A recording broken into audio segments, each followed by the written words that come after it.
और आइए news night में सबसे पहले बात करते हैं पश्चिम बंगाल की, जहां पर चुनाव आयोग के जरिए निष्पक्ष और पारदर्शी मतदान सुनिश्चित करते हुए दक्षिण 24 परगना जिले के 15 बूथों पर पुनर्मतदान संपन्न हुआ।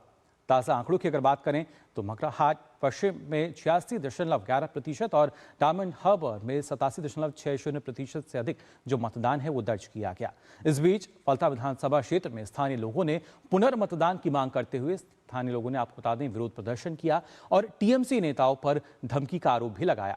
इस बीच चुनाव आयोग मतगणना की तैयारियों को अंतिम रूप देने में जुटा है।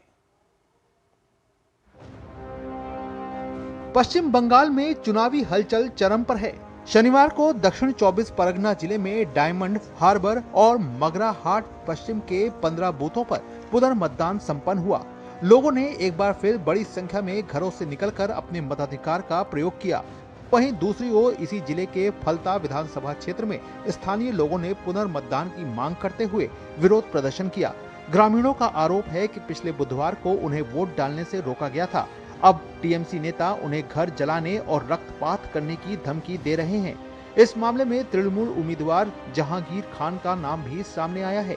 आरोप है कि उनके करीबी पंचायत प्रधान इसराफिल चौकदार और सुजाउद्दीन शेख के नेतृत्व में धमकियां दी जा रही हैं।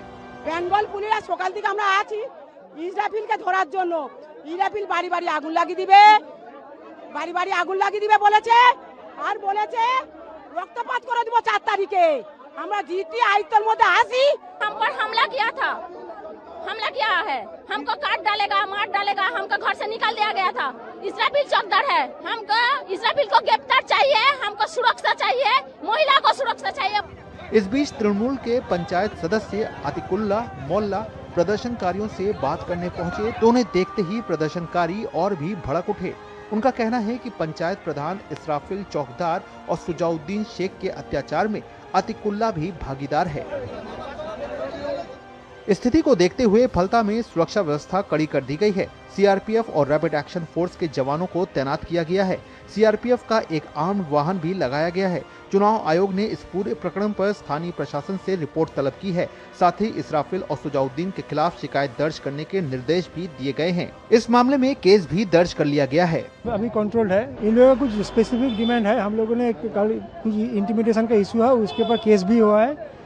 फलता में पुनर्मतदान होगा या नहीं, इसका अंतिम फैसला चुनाव आयोग करेगा। मुख्य निर्वाचन अधिकारी मनोज अग्रवाल ने साफ किया कि केवल लोगों की मांग के आधार पर पुनर्मतदान का प्रावधान नहीं है।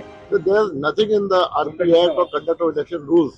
If somebody asks election, repoll has to be done on that basis. Repoll is only done.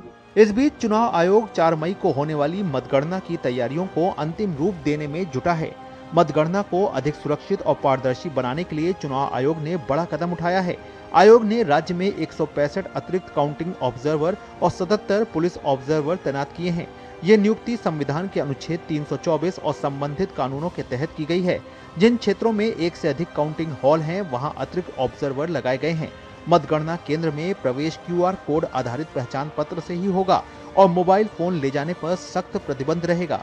गणना परिणामों का प्रपत्र गणना एजेंटों की उपस्थिति में तैयार किया जाएगा। प्रत्येक टेबल पर माइक्रो ऑब्जर्वर स्वतंत्र रूप से परिणाम नोट करेंगे और क्रॉस सत्यापन के लिए काउंटिंग ऑब्जर्वर को सौंपेंगे। तमाम सुरक्षा और कड़े बंदोबस्त के बीच देखना होगा कि नतीजा किसके पक्ष में आता है। ब्यूरो रिपोर्ट के साथ सौरभ दत्ता की रिपोर्ट, TD न्यूज।